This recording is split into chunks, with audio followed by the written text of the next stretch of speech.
তো সেই ধারাবাহিকতা আমরা আলগোনিতে মনিটরিং করেছি আজকে। তো সেখানে বিভিন্ন অনিয়মে 50,000 টাকা অর্থদণ্ড দেওয়া হয়েছে আলগোনিতে। অসঙ্গতি হচ্ছে তাদের যে কিচেন বা খাদ্য স্থাপনা, খাদ্য তৈরি করছে, এই পুরো প্রক্রিয়াটা অস্বাস্থ্যকর এবং খাদ্য তৈরির যে সরঞ্জামাদি, বিভিন্ন যে ইকুইপমেন্ট বা থালা বাসন আমরা ব্যবহার করি, এইগুলা প্লাস তাদের ওয়াশিং মেটেরিয়াল যেটা ব্যবহার করার কথা সেটাও ব্যবহার করছে না। মাথায় সঠিকভাবে যে হেয়ার নেট ইউজ করা সেটাও করছে না। বিভিন্ন কাপড় বা ন্যাকড়া জাতীয় এগুলা খাওয়ার প্রস্তুতে ব্যবহার করা হয়, সেগুলো অত্যন্ত নোংরা। এইখান থেকে ব্যাকটেরিয়া গ্রো হওয়ার যথেষ্ট সম্ভাবনা রয়েছে।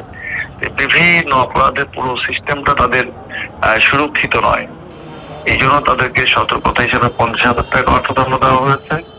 পাশাপাশি সি প্যালেস হোটেলেও আজকে অভিযান পরিচালিত হয়েছে। তাদের ইনহাউস রেস্টুরেন্ট রয়েছে, সেখানেও বিভিন্ন অনিয়মে ওই প্রতিষ্ঠানকে 50,000 টাকা, দুটো প্রতিষ্ঠানকে 1,00,000 টাকা অর্থদণ্ড দেওয়া হয়েছে। আমাদের মনিটরিং এটা চলমান, ঠিক আছে। প্রতিদিনই আমাদের অভিযান থাকে অলমোস্ট, ঠিক আছে। আজকে সাপ্তাহিক ছুটির দিন শনিবারে, পরেও কিন্তু আমরা মনিটরিং করেছি, আমরা ফলো আপ করি, এটা আমাদের নজরদারিতেই থাকে।